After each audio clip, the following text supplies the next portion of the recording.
अब देखिए बेटा, टॉपिक है mean value and root mean square value of alternating current. Alternating current के लिए क्वेश्चन हम आपको बता चुके हैं, I = I0 sin omega T.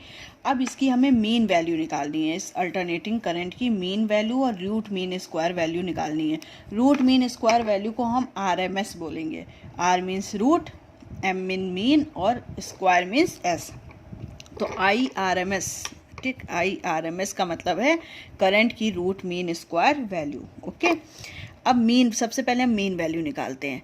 Mean value देखिए, हम आपको बता चुके हैं कि अल्टरनेटिंग करंट या अल्टरनेटिंग वोल्टेज इस साइकिल में चलता है, ठीक है। मतलब कि 0 से स्टार्ट हुआ, फिर यहाँ 0 और उसके बाद फिर यहाँ 0, ठीक है। तो अगर हम कोई भी चीज़ नेट देखें तो ये पॉजिटिव है और ये निगेटिव, तो नेट साइकिल में जो भी इसका मैग्नीट्यूड होगा वो 0 हो जाएगा। देखिए हमने इसमें लिख रखा है, and alternating current flows during 1/2 cycle in 1 direction, है ना, कि 1/2 साइकिल में एक डायरेक्शन में करंट है और दूसरी हाफ साइकिल में दूसरी डायरेक्शन में करंट है। तो नेट करंट क्या हो जाएगी? 0। भाई एक साइकिल में जो है पॉजिटिव करंट है और दूसरी साइकिल में निगेटिव करंट है, अपोजिट डायरेक्शन में है, तो नेट करंट 0 हो जाएगी। इसलिए जब हम मीन वैल्यू निकालते हैं अल्टरनेटिंग करंट की तो हमेशा हाफ साइकिल में निकालते हैं। ओके, यहाँ से यहाँ तक फुल साइकिल में हमेशा 0 होती है, इसलिए हाफ साइकिल को लेकर हम मानकर निकालते हैं। तो during the other half cycle in the opposite direction, hence for 1 complete cycle the mean value of alternating current is 0। Okay, this is why, ऐसा क्यों होता है? There is no deflection in moving coil galvanometer. Okay, तो कोई भी deflection galvanometer में नहीं दिखता 1 साइकिल में। ओके, क्यों? क्योंकि नेट करंट हमारी 0 होती है। The mean value of alternating current over a half cycle is a finite quantity. इसलिए हम हाफ साइकिल की मीन वैल्यू निकालते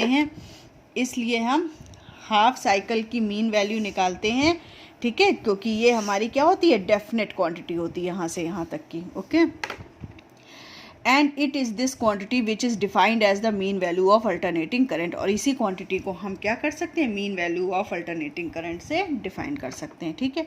अब कैसे निकालेंगे? सबसे पहले ये आपको याद रखना पड़ेगा कि इसकी शुरुआत यहाँ से होगी। ओके, आई एम का मतलब मीन वैल्यू, करंट की मीन वैल्यू इक्वल टू होगी 1/T/2। T/2 क्यों? क्योंकि हम हाफ साइकिल के लिए निकालना है। तो यहाँ पर देखिए टाइम क्या होगा भाई, यहाँ पर 0 टाइम होगा। ओके, यहाँ पर टाइम हमारा T/4 होगा और यहाँ पर टाइम कितना होगा? T/2। तो हाफ साइकिल में जो टाइम है वो क्या होगा? T/2। ओके, तो यहाँ पर 1/T/2, इंटीग्रेशन लिमिट भी क्या होगी? 0 से T/2, क्योंकि हाफ साइकिल की बात कर रहे हैं, और I/dt। Okay, we know that I = I0 sin omega t होता है। ओके, मतलब मीन वैल्यू जो है वो हम हाफ साइकिल के लिए निकाल रहे हैं, इसलिए T/2 और यहाँ I/dt। I की जगह पर I0 sin omega T value put कर देंगे और T की जगह पर 2π/ω कर देंगे, ठीक। तो यहाँ पर जब T की जगह पर 2π/ω करेंगे तो 2 कैंसिल हो जाएगा, ओमेगा ऊपर जाएगा तो ω/π, इंटीग्रेशन लिमिट 0 से π/ω, जब T की जगह 2π/ω पुट करेंगे। Okay, I0 sin omega T dt हो जाएगा, ठीक है। अब I0 तो बाहर आ जाएगा, sin ओमेगा टी का integration minus cos omega T. Okay, और ओमेगा टी का इंटीग्रेशन क्या हो जाएगा? 1/ω। इंटीग्रेशन करके ये टर्म बाहर ले आए, अंदर क्या बचा? Minus cos omega T, limit 0 से π/ω। फिर ओमेगा कैंसिल, I0/π हो गया माइनस का, अपर लिमिट माइनस लोअर लिमिट कर दिया। ओके, तो क्या हो जाएगा? cos π की वैल्यू -1, cos 0 की वैल्यू 1, तो -1 जुड़ जाएगा तो हो जाएगा 2/πI0। ओके, तो मीन वैल्यू जो करंट की होती है, अल्टरनेटिंग करंट की, वो कितनी होती है? 2/πI0। ओके, पाई की वैल्यू जब हम यहाँ पर रखेंगे 3.14 तो आ जाएगा 0.637 I0। ओके, तो अल्टरनेटिंग करंट की मीन वैल्यू IM होती है 2/πI0 या फिर 0.637 I0, ठीक। ये तो मीन वैल्यू हमारी आ गई। अब क्या बचा? रूट मीन स्क्वायर वैल्यू हम कैसे निकालेंगे? तो देखिए रूट मीन स्क्वायर वैल्यू कैसे निकलती है। The root mean square value of an alternating current is defined as the square root of the average of I square during a complete cycle, है ना, कि एक पूरी साइकिल में जितनी करंट है उसका स्क्वायर रूट क्या कहलाती है? रूट मीन स्क्वायर वैल्यू कहलाती है। Okay, where I is the instantaneous value of alternating current.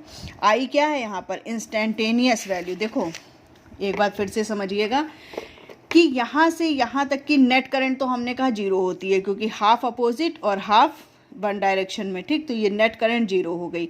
तो जो रूट मीन स्क्वायर वैल्यू निकल रही है ये क्या होती है, वन साइकिल में करंट जो होती है आई, उसका स्क्वायर रूट कहलाता है रूट मीन स्क्वायर वैल्यू।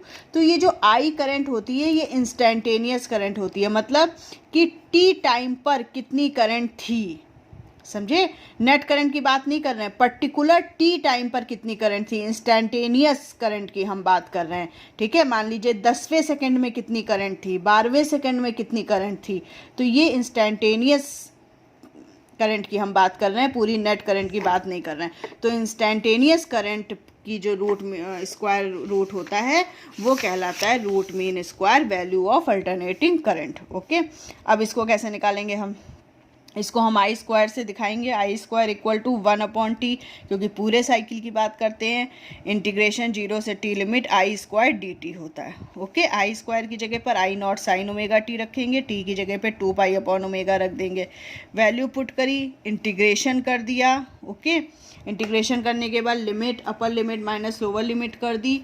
आई alternating current root mean square value आ गया अंडर रूट आई स्क्वायर, मतलब इंस्टेंटेनियस करंट का स्क्वायर रूट ही क्या कहलाता है, root mean square value. Okay, कितनी होती है, आई नॉट अपॉन रूट 2 होती है, यानी कि 0.707 आई नॉट। ओके, इसी तरह वोल्टेज क्या होता है, रूट मीन वोल्टेज होता है V not upon root 2, 0.707 V not. Okay, तो ध्यान रखिएगा कि करंट अल्टरनेटिंग करंट की मीन वैल्यू होती है, हमने अभी पिछले टर्न पे निकाली है, 2/पाई I naught equal to 0.637 I naught होती है। ओके, और रूट मीन स्क्वायर वैल्यू होती है अल्टरनेटिंग करंट की आई नॉट अपॉन रूट 2, मतलब 0.707 आई नॉट। ठीक, ये तो करंट की बात हो गई। अगर वोल्टेज की करें तो यही फॉर्मूला रहेगा, बस आई की जगह पर वी हो जाएगा। देखिए, जैसे आई आर एम एस की जगह पर V R M S, V not upon root 2, 0.707 V not. Okay, तो ये फॉर्मूले ध्यान रखिएगा।